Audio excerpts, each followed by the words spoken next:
Di dunia modern yang serba cepat ini, rasanya ketenangan batin tuh jadi barang mewah ya kan? Tapi gimana kalau kuncinya itu sebenarnya bukan dengan mencari sesuatu yang baru, melainkan dengan sebuah alat super canggih yang udah kita miliki? Nah hari ini kita akan kupas tuntas ilmu di balik rasa syukur. Dan ini bukan cuma sekedar perasaan loh, tapi sebuah praktek aktif yang secara harfiah bisa mengubah cara kerja otak kita. Pernah nggak sih ngerasain kayak gitu? Kalau iya, tenang, Anda nggak sendirian kok.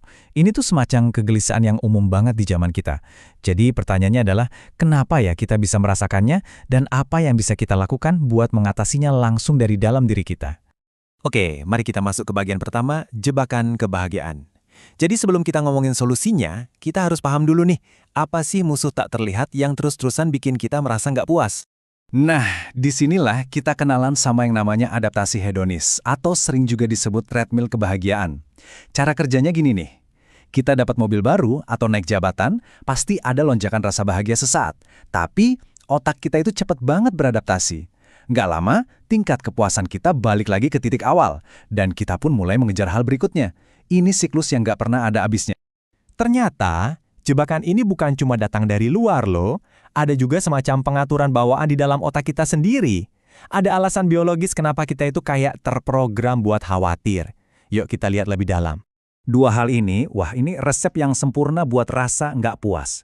Di satu sisi, media sosial nunjukin versi terbaik dari hidup orang lain, yang akhirnya bikin kita terus-terusan ngebandingin diri. Di sisi lain, otak kita emang dari zaman dulu udah disetel buat nyari bahaya biar bisa bertahan hidup. Jadi, secara default, otak kita itu emang pemindai masalah, bukan pencari berkah. Nah, ini pertanyaan yang penting banget. Apa kita terjebak sama program biologis kita ini? Jawabannya, untungnya adalah tidak. Dan sains modern punya jalan keluarnya. Sekarang kita masuk ke bagian solusinya, sains dibalik apresiasi. Ini bukan sekedar soal mikir positif yang dangkal ya. Ini tentang gimana caranya kita bisa meretas kebahagiaan dari dalam diri kita lewat sebuah proses yang aktif. Ini dia konsep kuncinya, neuroplastisitas. Gampangnya, coba deh bayangin otak Anda itu bukan kayak batu yang kokoh, tapi lebih mirip tanah liat. Setiap pikiran dan tindakan kita itu membentuk si tanah liat itu. Artinya apa? Artinya kita punya kekuatan buat secara sadar memahat ulang otak kita sendiri. Keren kan? Dan begini cara kerjanya, secara sederhana. Waktu kita secara sengaja dan terus-menerus fokus sama hal-hal yang kita syukuri, kita itu sebenarnya lagi memperkuat jalur-jalur saraf yang berhubungan sama perasaan positif. Makin sering jalur itu dipakai, makin kuat jadinya. Dan makin gampang buat otak kita mengaksesnya lagi nanti. Persis kayak ngelatih otot di gym. Terus, apa yang terjadi di level biokimia? Nah, praktik rasa syukur ini terbukti memicu pelepasan zat kimia otak kayak dopamin yang berhubungan sama rasa senang dan serotonin yang tugasnya ngatur suasana hati. Jadi, pas kita bersyukur, kita tuh secara harfiah lagi ngasih suntikan zat kimia bahagia alami buat otak kita. Oke, kita udah tahu kenapanya. Sekarang yuk kita bahas gimananya dengan beberapa latihan sederhana yang bisa langsung Anda mulai hari ini juga. Ini langkah awal yang gampang banget. Kuncinya ada di kata spesifik. Jadi, jangan cuma bilang, saya bersyukur untuk keluarga. Coba deh, lebih detail. Misalnya, saya bersyukur atas candaan suami saya tadi pagi yang bikin saya ketawa. Kekhususan kayak gini nih, yang bisa menciptakan koneksi emosional lebih dalam dan memperkuat jalur saraf yang baru itu. Kalau yang ini, cara buat ngebawa praktik rasa syukur keluar dari kepala kita dan masuk ke dunia nyata. Pas lagi jalan, coba deh perhatiin warna langit, rasain angin di kulit, dengerin suara-suara di sekitar.